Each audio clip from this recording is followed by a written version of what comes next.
This is my Microtech Ultratech. I've had it for about, 5 years now.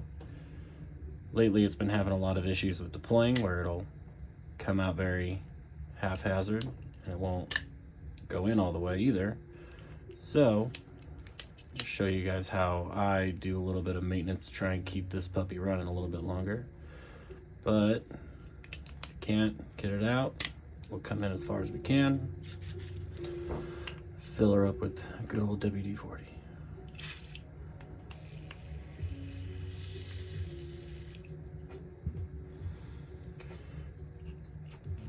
You can still, if you kind of manipulate it, you can feel all the grit and grime in there from being in my pocket for the last couple of years. And as you work it, it's starting to become a little bit more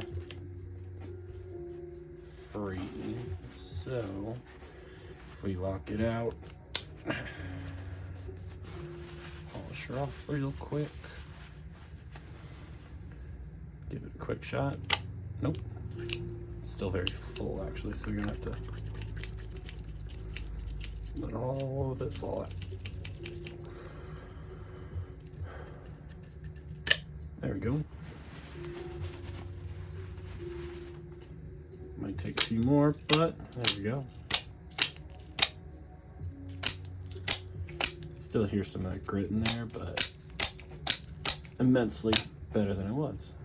If you ever get stuck with your Microtech, it won't deploy or retract if you have the Ultratech, WD-40 is your friend.